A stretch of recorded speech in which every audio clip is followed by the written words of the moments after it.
épisode de chaleur qui commence à s'installer dans le sud-ouest. Il a fait jusqu'à 37 degrés à Narbonne et vous le voyez, plusieurs départements du pourtour méditerranéen ont été placés en alerte aux incendies. Les pompiers traquent le moindre départ de feu. Ils savent que tout se joue dans la première heure. Regardez ce reportage tourné dans les Pyrénées-Orientales par Tiffany N et Axel Bourteillan.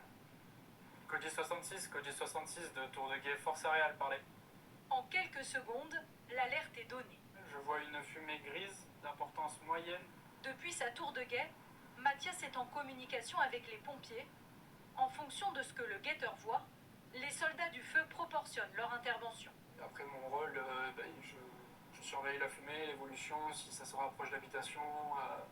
Si la fumée change de couleur aussi, c'est un bon indicateur. Si elle change de couleur, c'est que le feu a atteint un stade assez avancé quand même sur le support. À chaque départ de feu, pour éviter toute propagation, les pompiers des Pyrénées-Orientales envoient tout de suite leur hélicoptère bombardier d'eau. Au décollage pour un feu de forêt.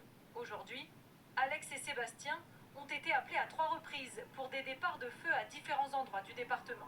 Le but, c'est vraiment de faire une attaque rapide et précoce. L'intérêt pour nous de cet hélicoptère, c'est justement de permettre un rayon d'action assez vaste dans des délais courts. Au sol, des camions d'unités d'intervention sont également envoyés au contact des flammes.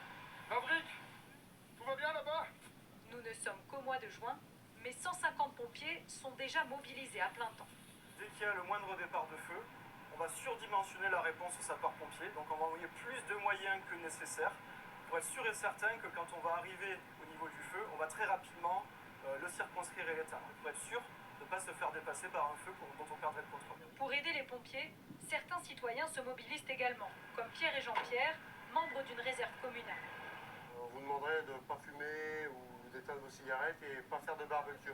En plus de faire de la sensibilisation, ces bénévoles sont une aide précieuse pour les soldats du feu. Quand on voit un feu, on essaie de situer où se trouve le feu.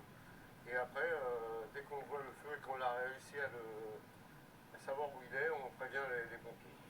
L'an dernier, 608 incendies ont touché le département. Les pompiers en dénombrent déjà une cinquantaine depuis début mai.